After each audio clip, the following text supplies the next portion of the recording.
Hey guys, it's Jill. Welcome back to my channel and welcome if you are new. So today we are doing another makeup and murders, makeup and mysteries. If you are new here, please subscribe, click the notification bell so you're always notified of every single upload.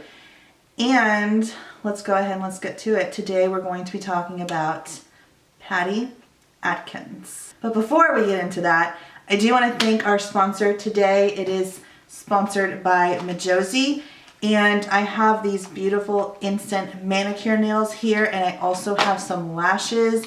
I cannot wait for these lashes. I have been wearing the same exact pair of lash, not the same exact, but the same lash basically for probably 6 years now. I have not switched them out. So I'm so excited to give these a try. I think I'm gonna go with this one today. But I will link everything down below. These instant manicures have become my best friend, especially through quarantine. And ever since I have been using them, I have just loved having my nails done.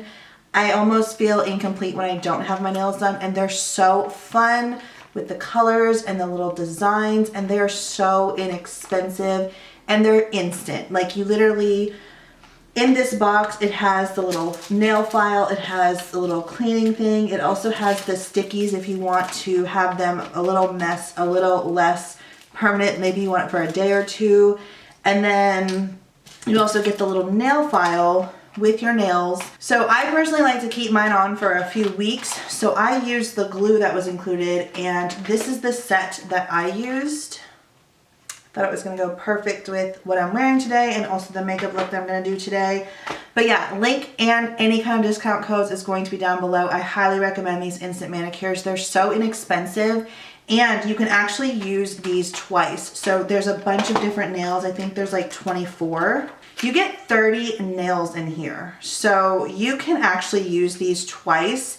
When you use them twice, the second time, it is going to be like the nails are gonna be a little bit smaller and your nails might be shown on the side, but honestly, unless someone's like all up in your nails, like looking at them, you're not even gonna know. And I do it all the time, and like I said, I get compliments on them all the time.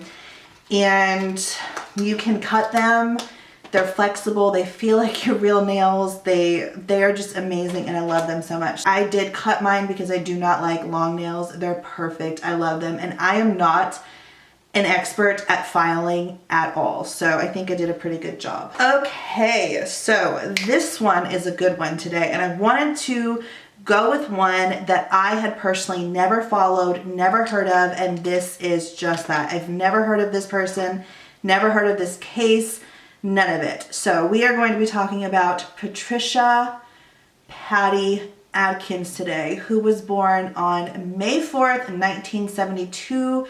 She was born the youngest of 5 children, and she was also a single mom to 7-year-old Michaeli. I keep mixing up her name. Okay. Patti was known to be very responsible. She was a very loving mother. She was the type of person that preferred people over materialistic things. She loved people. She was a really good person. She was very responsible, very good with her money. She was an excellent mother. There was nothing she would not do for her daughter. Her daughter was her everything. She was one of those women that did not need a man. Like, any kind of man that she was going to date. What happened to this brush? She was one of those women that didn't need a man, and whoever was going to come in her life was going to be pretty important because not a whole lot of people took her precious time away from her daughter. So she was very independent. She was an assembly line team leader at the Honda plant in Marysville, Ohio. And she was super, super, super close with her 2 sisters, Marcia and Jeannie. She basically told them everything. Her and Marcia talked pretty much every single day. Marcia said how they used to end each phone call with "kiss, kiss, I love my sis." How cute is that? I wish I had a sister. I never had a sister. But yeah, they were super, super close. So they talked every single day. Now in July of 2000, Patti visited her sister Janine in Miami, and she was telling her about her boyfriend and how she wanted to go to the Hard Rock Cafe so that she could buy him a t-shirt. Jeannie at this point knew about the boyfriend. She knew that he was married. She knew that he had kids. She was the type of sister that she kind of warned against this type of relationship, but she also really trusted her sister in her judgment. You know, she was really good with her money. She was a really responsible person. Not a whole lot of people could take her time away from her daughter. So she figured, you know, maybe what she's saying is legit. Maybe they are soulmates. Maybe this man really is going to leave his wife for her. Maybe what she's saying is legit. Then she started telling her that she loaned him and has loaned him like over $20,000. And this is when Jeannie's kind of like, wait, come again? Because she knew she was really good with her money, but she also knew that she had been saving for over 10 years. And it was out of character, but then it kind of wasn't, because of the fact that, like I said earlier, she was the type of person that put relationships over materialistic things. So she was the kind of person that if someone was in need, she was going to be the person to help them out. So she was just like, she warned her against it, but as Patti was like, you know, I really love him. I really do think he's going to leave his wife for me. Oh, I was going to do it on this side. I really do think that he's going to leave his wife for me, and we are just so in love. So she trusted her instincts. So she trusted her instincts and kind of left it alone. She did tell Jeannie that she gave him and loaned him the money. She didn't give him the money. She loaned him the money so that he could get out of his business sooner. He co-owned a business with his brother-in-law, and he was wanting to sell his share. And then once he was able to sell his share, he was then going to tell his wife that he wanted a divorce. So this is the reason why also that she went ahead and gave him this money, because she wanted to be with him. They were planning their future together. He was talking about leaving his wife and kids for her. They were planning on having their own kids, talking about having their own kids. So she was like, this is legit. Marcia, on the other hand, was like, when she learned this information and learned that she was giving him money, she was like, are you crazy? Like, are you crazy? There are all these red flags. Men very rarely leave their wives for the mistress. He has kids. What are you doing? Do not loan this man your money. She's being very protective, and she's kind of trying to, I guess, put some sense into her sister, and was like, I get the fact that you're very responsible. You're very this. You don't need a man, all of this kind of stuff. But she just found it to be very out of character for her sister.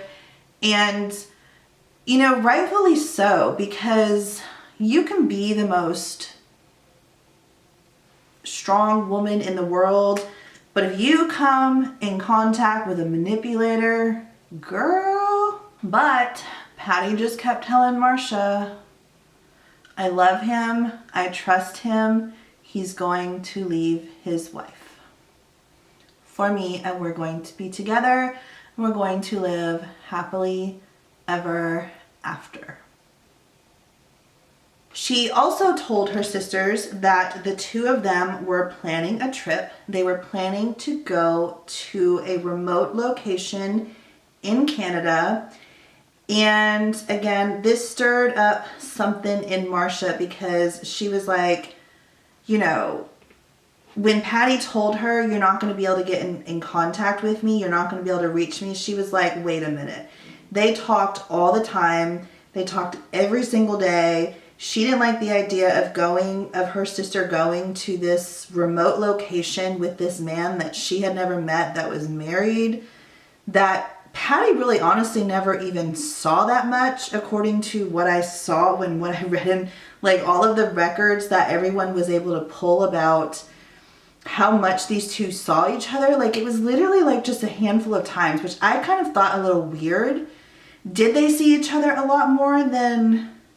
That was my question that I'm still kind of like left up in the air. How many times did these two actually, because if you only saw him a handful of times out of work, why are you sitting here building a life with him and loaning him all this money? I don't know. It's very interesting. So anyways, Marcia tries to warn her. Jeannie doesn't like the idea either. Marcia's like, where are you going to eat? Where are you going to buy clothes? Because the boyfriend told her, don't bring any clothes. Whatever it is that you are going to need, we will get for you whenever we get to this location in Canada. She was not able to tell Marcia where this location was. She had no idea the state, the city, like none of that stuff. All she could tell her was that she was going to Canada and that it was a remote location and that there would be no cell service. So she was not going to be able to talk to her for a full week. So on Friday, June 29th, Patti goes and she drops her daughter off at her ex-husband's house. And her daughter was going to stay with her ex-husband until Wednesday. And then Marcia was going to go pick up McKaylee, her daughter, Patti's daughter, from the ex-husband's house on Wednesday and keep her until Sunday, July 8th, which is when Patti was supposed to be back at noon. So Patti goes and she drops off her cat to the vet. She, like I said, drops off her daughter with her ex-husband, and she rides with this friend who wanted to remain unnamed. So all of the reports that I've showed, like, no one knows this woman. She wanted to be known. She did not want her identity to be known, but she was a coworker at the Honda plant, and she also knew about this secret rendezvous of hers. Like, she knew that she was seeing this man. She knew that she was going with this man to Canada, and Patti told her that she was to go to his car after the shift, his pickup truck, after her shift, and she was to hide in the back up underneath this little tarp thing that he had on the pickup truck. Jules thought this was kind of weird, again, because Patti was the woman that was like super independent. She like never really rode with anyone. She never really left her car anywhere. So she thought it was kind of weird. Again, thought it was kind of weird that she was going on to a remote location where no one could contact her. But she just went ahead with it and dropped her off, or picked her up, and they went into work together. So 19 seconds after midnight, Patti clocks out. Oh, by the way, I forgot to mention that the Honda plant, the week of 4th of July, they did what they called a shutdown. So they shut down for the whole entire week. So the whole entire plant had this week off. So she was super, super, super excited. Like, Marcia, Jules, and Jeannie all said that she was really excited about this trip because of the fact that it was a week-long vacation, number one. And number two, he was taking her when he could have been taking his wife and kids. So for her, this meant something huge. And this was like, in her mind, the starting point to their relationship, like their not so secret relationship. So she was really excited, and Jules reported to investigators about how excited she was. Now, when investigators went to talk to other coworkers at the Honda plant after she was found missing, they asked everyone about their relationship, her relationship with this boyfriend coworker, And no one would know nobody knew anything. When they saw them two together, they never had any question that they were anything more than coworkers. They weren't really seen together that much. But when, she had to go to him to do whatever work thing they had to do, no one ever questioned that the two of them were together. So people did, upon questioning again with the cops, people did think it was weird that Patti did clock out like that. She, that night was, she was the supervisor, so she wanted everyone to be done. She wanted everything clean. She was like, I'm on a mission. Girls got plans. I need to get out of here. So everyone did think it was weird. The people that knew her thought it was really weird and out of character for her because she was usually the very last person to leave her shift. She never left early. So her clocking out 19 seconds after her shift ended was very out of character for her. All right, I'm really excited to use these new lashes. So let's see how they do. I usually do an invisible band, and this one looks like it has a thick band. So we'll see if I like them. So on Sunday, July 8th at noon, Marcia is waiting for her sister because she's supposed to be there. And again, she's a very punctual person.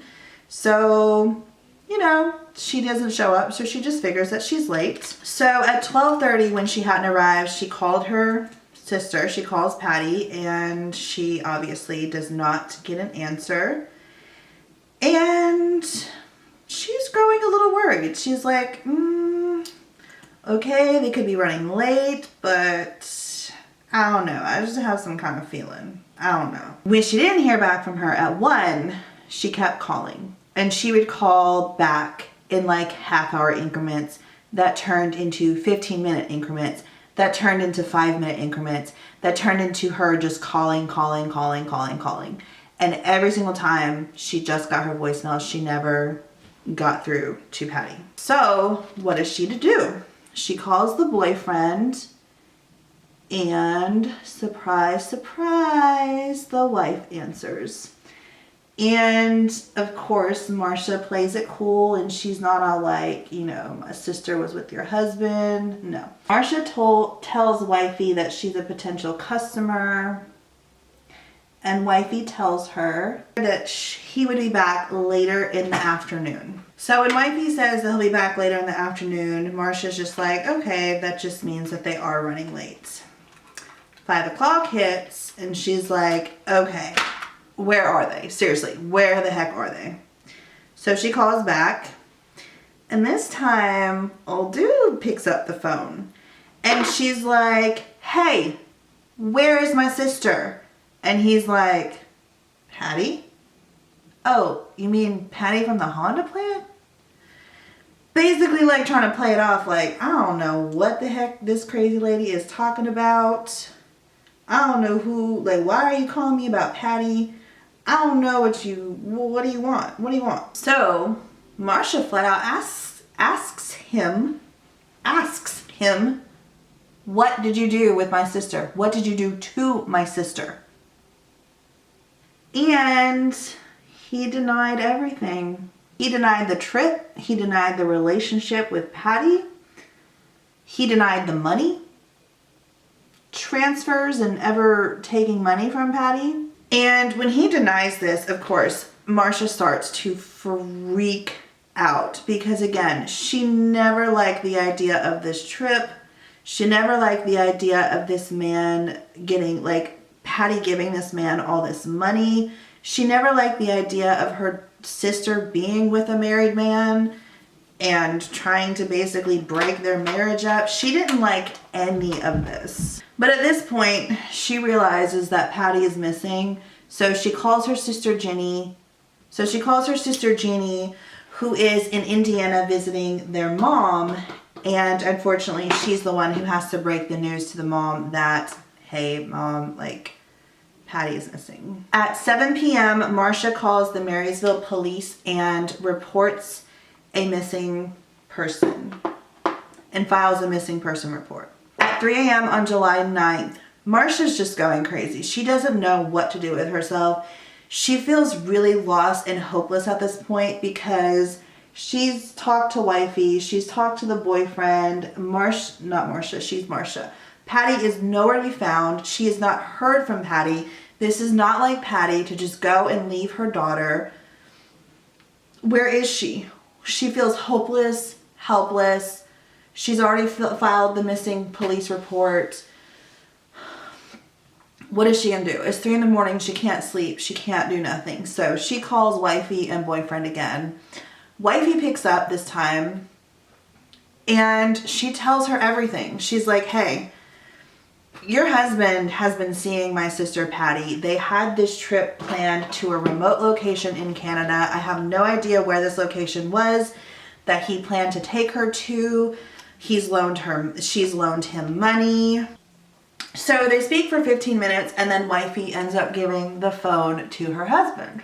Of course, he's acting clueless. How is it that you think I know your sister so well? She proceeds to tell him how she knows about his business, his motorcycle, his kids, his wife, his job at Honda, the trip, the gifts that Patti has bought her, the money, or the gifts that Patti has bought him, the money that Patti has loaned him. I mean, sis knew a lot. And basically, he just keeps asking Marcia questions, basically trying to get out of her and see how much he can get out of her, to see how much she knows about what did Patti tell you? What all did Patti tell you? It ended up being a 45-minute conversation between her talking to the wife and the husband. So apparently she talked to the wife for 15 minutes, talked to the husband for 30 minutes. And Marcia did state she wonders why.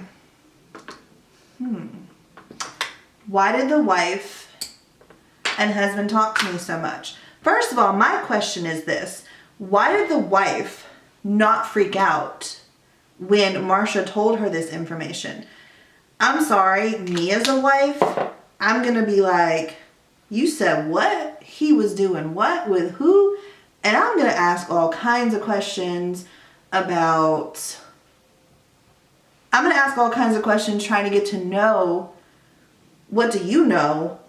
What has so-and-so said? What has he been doing? So I can then go confront him and be like, hey, what you been doing?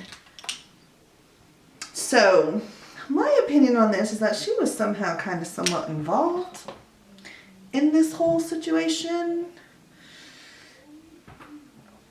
I don't know. So Detective Jeff Steers and Lieutenant Jamie Patton are the two that work on this case. And they go to Patti's home and they find nothing. You know, nothing was taken from her home. Like, her clothes were not touched. Her car was in the garage. There was nothing. They found nothing. No signs of a break-in. So all they could do is take some financial records from her computer for processing. Detective Stiers went to the Honda plant and goes to the Honda plant and starts questioning. And again, nobody knows. The only person that knows anything is Jules, and that's when she opened up and said, yes, I knew about the relationship. I knew about the trip. I took her to work. Haven't seen her since. By the way, I don't know the husband's name and the wife's name. I could not find on all of the articles that I read, all of the episodes the one episode that I watched, I could not find his name. However, I did find his name in this thread that I found on Reddit, but because no one else mentioned his name, I'm not going to be the first to mention his name. So he is just boyfriend/husband, and the wife is, we are just calling her wifey. I forgot to mention that the reason that Patti had to hide in the back of the truck was because boyfriend was supposed to be taking another coworker home, and then once he dropped him off, she was to then get out of the trunk of the car, or the bed of the truck, and then go and meet him in the front, and they would go on their merry little way to Canada. Obviously, this never happened, but that was the whole story as to why Patti was so not reluctant to go into the bed of this man's truck. So since the investigators had very little evidence, like they talked to Marcia and Jeannie and Jules, and they kind of all told her the same thing. It was all conclusive, and so he knew that they could be good sources, but there really was nothing other than she was seeing dude handful of times. She was really excited. They were supposed to go to Canada. That's really all they know at this point. Upon, going to her home, there was nothing that was there, nothing that they could use. So they go to boyfriend and they start investigating him.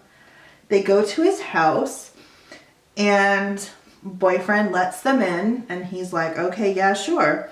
And they're searching his house, looking for any kind of clue of any kind of evidence that could link him to Patti. So up in the bedroom, they do end up finding a Hard Rock Cafe t-shirt from Miami. The Hard Rock Cafe t-shirt that she got when she was with her sister Jeannie. Yeah, that was a birthday present for him. And so they picked it up and started questioning him. So now they have something to go off of, and they bring a canine into the home and outside the home to search. And the canine alerted at around this area of like freshly poured concrete. So the cops end up getting it dug up, and they did not find anything. Usually when a canine hits at something or alerts the authorities of something, because they gave her scent, they gave the dog her scent. So they were searching for her scent, and that's where they alerted her, was at the that is where the canine alerted the cops that like, hey, I smell something here. This smells like Patti. This smells like the person I'm supposed to be sniffing out for. But they dig it up and they don't find anything. They ask what it was, and wifey said that it was just some leftover concrete from a construction project that husband had done the week of the shutdown. They end up questioning the boyfriend. Boyfriend's like, no, he denies everything. He did eventually go to say something about, she had given me a card for my birthday, and I ended up ripping it up because I didn't want my wife to get jealous or suspicious or anything. But the detective said, not the detective, the lieutenant. Lieutenant said that he thought that was odd, because why would just a woman give you a card? Like, he could see if it was the whole department, or like a whole department that gave him a card and signed it. But why would just her give him a card for his birthday? So he did think that was a little suspicious. So they don't have anything. So they end up going to the business and they go search, and they find the pickup truck.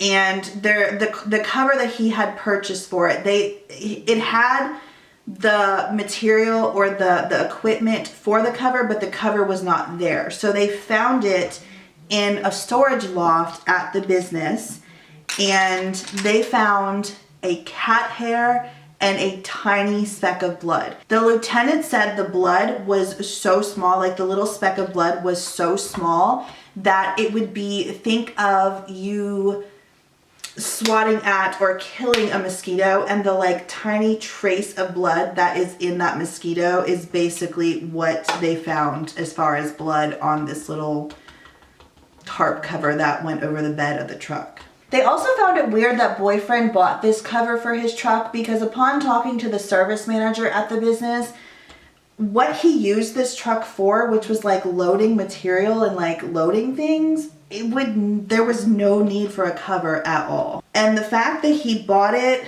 put it on, like, this isn't a cheap thing. It was like a couple $100s at this point in time. The fact that he bought it, left it on there for a week, and then took it off and put it in storage, again, was very alarming to the cops, and the cops thought that was very fishy and very suspicious. So the investigators take the cover to forensics, and then they look more in depth into Patti's financial records. They found that she had taken $30,000 out of her 401k, $25,000 on a second mortgage, cash advances on her credit card. She also cashed in stock. Now they went back, they were able to go back for a year and a half. This is how long she had been taking out this money. So it wasn't that she took it all out all at once. She took it out within the time period of a year and a half. And in that year and a half, a total of $90,000 was taken out. And boyfriend's records show no record of him receiving this money or anything. So they can trace that the money was taken out, but they cannot trace where the money actually went to and where it went. This is why Marcia was like super suspicious, because Marcia was like, why are you not asking him to like sign a promissory note, like something? But she did not want a paper trail because he didn't want a paper trail, because he didn't want to alarm wifey or make her jealous as to why he was getting all of this money. So again, there's no paper trail, there's no promissory notes, there's nothing other than Patti telling her sisters and Jules that she gave this man money.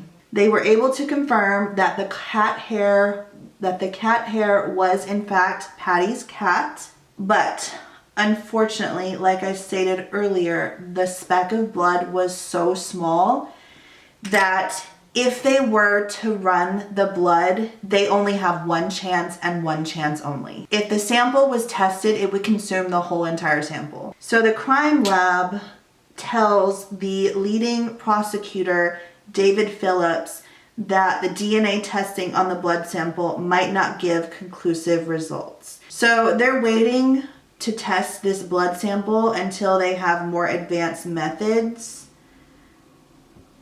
And investigators wanted to see if they could present the current evidence that they have without the blood sample to a grand jury, but they're afraid to go ahead and do so without the blood sample because, again, there's no body that was found. The only thing that's linking Patti to boyfriend is the fact that Marcia, Jules, and Jeannie all have the same conclusive story on what Patti has told them. But this is really all the evidence that they have, and this really won't hold up in court to be able to try him.